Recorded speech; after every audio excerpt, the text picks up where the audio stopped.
नमस्कार दोस्तों, सभी मास्टर्स को मेरा प्रणाम। मुक्ति मार्ग के सीरीज़ में पार्ट 3 में आपका स्वागत है। पिछले वीडियोस में हमने जाना कि साधना ही मुक्ति मार्ग है और मुक्ति माने विमोचन और निर्वाण, परिनिर्वाण, महानिर्वाण की स्थिति। अब हम जानेंगे आज बुद्ध स्थिति ही अंतिम स्थिति कैसे है। जो लोग बुद्ध स्थिति में रहते हुए अंतिम सांस छोड़ते हैं, उनका वो जन्म आखिरी होता है। उन्हें फिर से जन्म धारण करने की आवश्यकता नहीं होती।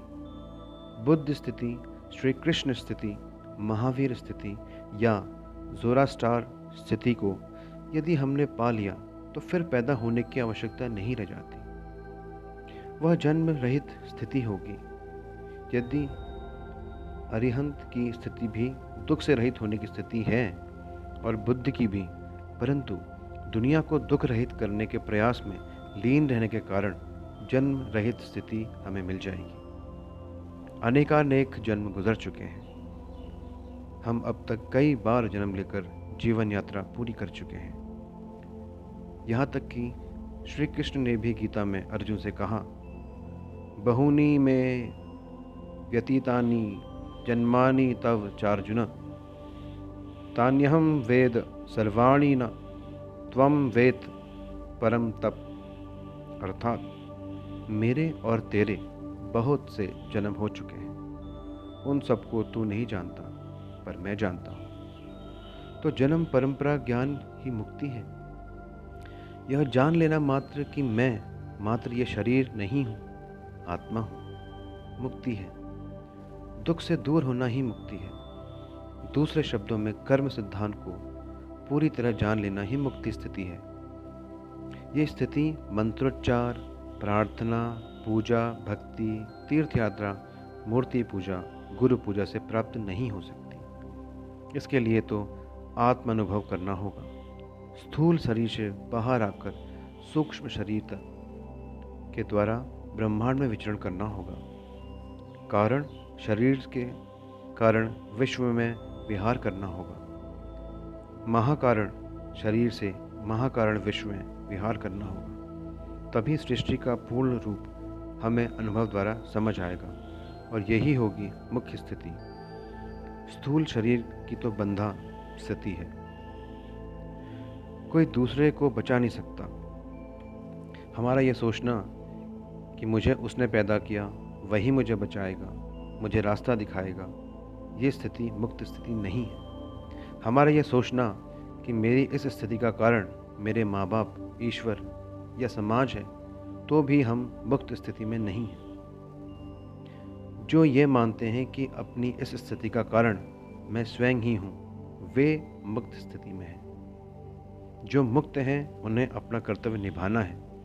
किसी के प्रति सहानुभूति दिखाना उनका काम नहीं। उन्हें तो ध्यान साधना करना है और अन्य लोगों को भी कराना है। सहानुभूति प्रदर्शन समय नष्ट करना है। जो लोग मुक्त स्थिति में हैं, वे निरंतर कर्म में लीन रहते हैं। दूसरों के प्रति सहानुभूति दिखाने में समय नष्ट नहीं करते।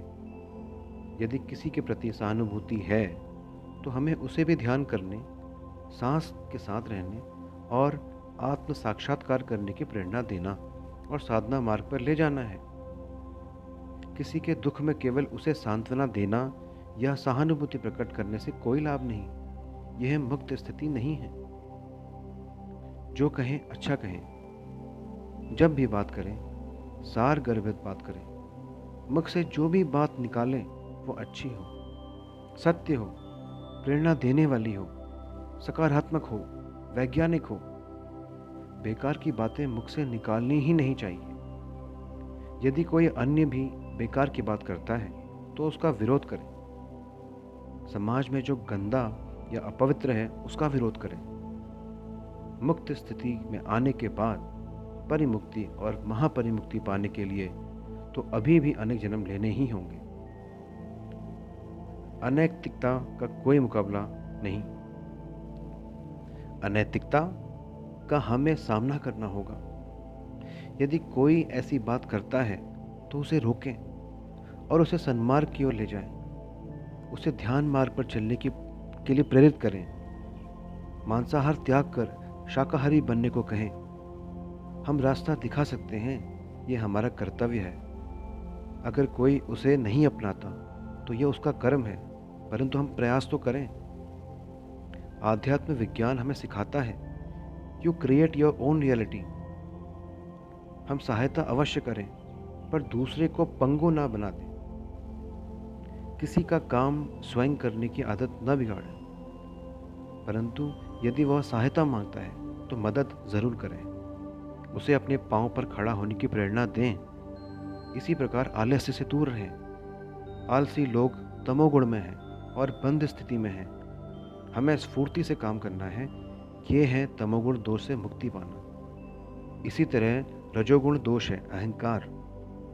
ये सोचना है कि मैं ही सब कुछ हूँ, जो मैं चाहूँ वही होता रहे, ये भी गलत है। माता पिता भी अक्सर बच्चों के ऊपर अपनी बात को जोर डालते हैं, चाहते हैं कि बच्चा उनके हिसाब से चले। यह रजोगुण का दोष है, इसे त्यागना होगा। सात्विक गुण भी अपनी अलग विशेषताएं देता है। सहानुभूति दिखाना, दूसरे का काम खुद कर देना, उसकी उंगली पकड़कर आगे चलना। श्री कृष्ण ने गीता में अर्जुन से यही कहा है कि अपना उद्धार स्वयं करो, अपना उद्धार स्वयं करो। पांडवों ने अपनी साधना द्वारा स्वयं का उद्धार किया। इसी पर हमारा पार्ट 3 मुक्ति मार्ग का ख़त्म होता है। अगले वीडियो में हम मिलेंगे और बात करेंगे साधना, परिसाधना और महापरिसाधना के बारे में। धन्यवाद मास्टर्स, थैंक यू।